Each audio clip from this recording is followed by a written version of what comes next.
pa, yung mga bigas natin. Ha? Pakita nga natin yung bigas natin sa studio. Ito, nag-order kami ng 1 million, actually 3 million pesos worth po ito na bigas eh. Yan. Ayan o, nasa studio. Hindi ho namin muna magalaw ngayon dahil nga sa mga ECQ. Nasa worth 1 million po yan. Pinabili namin, kasama namin siyempre si Mr. Brent Chong ng Laika. Yan. So, 3 ganyan po ang makukuha natin. So, makikipag-coordinate po ako sa ibang mga local government, LGUs, no? Para ho mapadala to sa mga kababayan natin talagang na-lockdown. Na-lockdown talaga. Yung mga talagang walang makain. Siguro naman yung pagbigay ng bigas sa inyo, parang naisip ko lang to na tinawagan ko si Brent Chong. Ano ba pwede natin gawin? Nabigay po siya ng worth 3 million na Laika Gems na pwede pa nang ipamili yun. So nakakatuwa naman. Mr. Brent Chong, maraming salamat.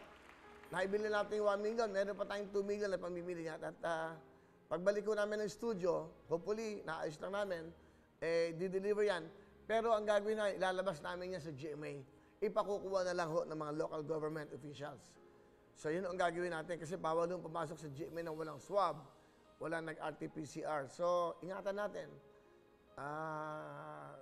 Aalamin ko kung sino yung talagang wala nang makain ng mga barangay. Marami ho ito ha. Worth 3 million pesos po ito na bigas. Yung nakita niyo sa studio kanina, ano lang yon? 1 million pa lang yun. No? Ilan ba lahat yun? Gano'n ba karami yun? 500 lang ba yun? Nakabans? 500 kabans po yan. So magiging 1,500 lahat. Huwag kayong mag-alala. Kung buwan-buwan pwedeng bumili, kayo na ho muna ang bahala sa inyong mga ulam. Yun muna mabibigay ng Wawawin tutuktuin dito po yan sa GMA 7. So, Mr. Brent Chong, maraming salamat sa inyo.